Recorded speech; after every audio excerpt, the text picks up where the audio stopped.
नमस्कार साथियों। आज के इस वीडियो में हम द्वितीय खंड जो सामान्य अध्ययन का पेपर है उसमें आपको बायोलॉजी का एक टॉपिक है पाचन तंत्र, उसके बारे में बात करेंगे। आज हम बहुत ही सरल शब्दों में आपको पाचन तंत्र के बारे में बताएंगे। एक छोटा सा टॉपिक है।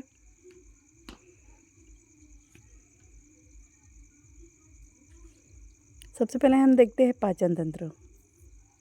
पाचन तंत्र मनुष्य के शरीर का प्रमुख तंत्र है, जिसके द्वारा खाया हुआ भोजन पाचन अंगों से होकर गुजरता है तथा प्रत्येक अंग में कुछ देर ठहरता है, जहाँ इसके छोटे छोटे 2 भागों में तोड़कर आगे बढ़ाया जाता है।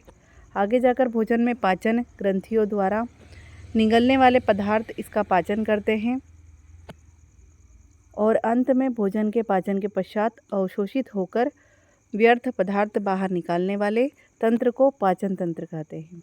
इस प्रक्रिया को पूर्ण करने वाले अंग पाचन अंग कहलाते हैं।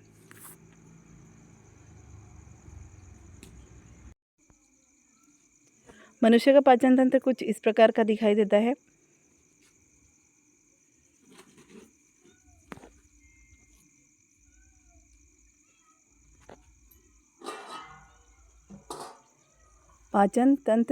मनुष्य का पाचन तंत्र 2 भागों में, पहला आहार नाल और दूसरा पाचन ग्रंथियों का बना होता है।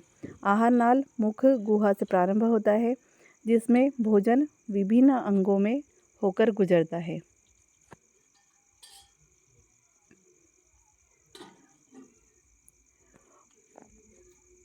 मुख के द्वारा भोजन मुख गुहा में आता है तथा यहाँ लार ग्रंथियों से लार निकलती है।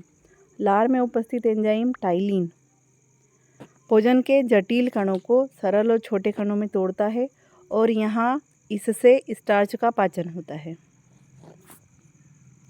दूसरा स्टेप है फेरिंग्स। मुख गुहा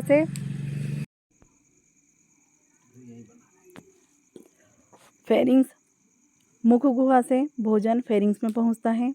यहाँ भोजन लार के साथ में मिलकर चिकना हो जाता है। तीसरा है ग्रास नली। ग्रास नली भोजन को आगे सरका देती है। यहाँ कोई पाचक रस नहीं निकलता है, इसीलिए पाचन का काम नहीं होता है। ग्रास नली से भोजन अमाशय में आता है। अमाशय क्या है? भोजन सबसे अधिक देर तक अमाशय में रुकता है। अमाशय की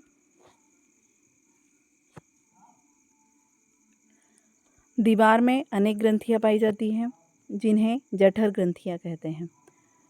इनमें से जठर रस और हाइड्रोक्लोरिक अम्ल निकलता है।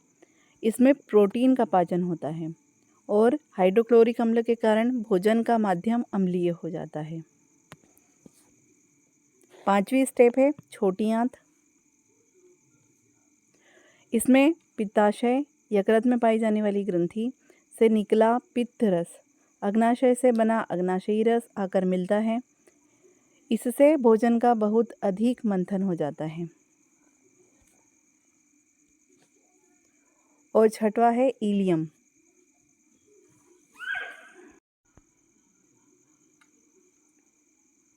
इलियम छोटी आंत के इस भाग की दीवारों में विलाई पाई जाती है।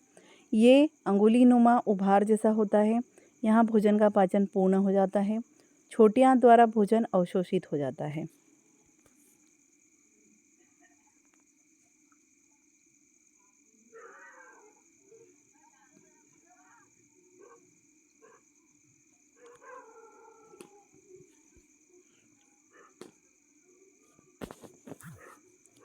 पाचन तंत्र का इस प्रकार का डायग्राम है।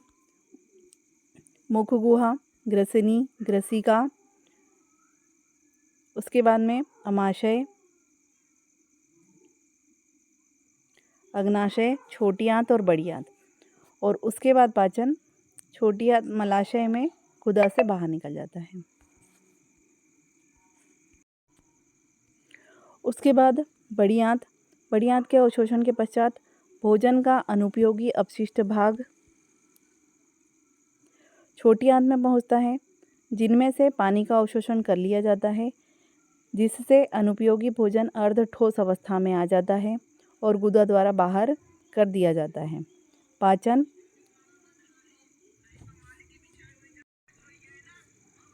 सरल शब्दों में बात करें तो पाचन ग्रहण किए गए भोजन के जटिल अणुओं को छोटे छोटे अणुओं में तोड़ा जाता है। यह क्रिया एक विशेष प्रकार के पदार्थ की उपस्थिति में होती है जिन्हें एंजाइम कहते हैं। अब हम बात करेंगे अवशोषण। पचा हुआ भोजन छोटी आंत द्वारा अवशोषित कर लिया जाता है। स्वांगीकरण भोजन पोषक तत्व अवशोषण के पश्चात रक्त में मिल जाते हैं। यहाँ से ये शरीर की विभिन्न कोशिकाओं तक पहुँचा दिया जाता है। इसे स्वांगीकरण कहते हैं।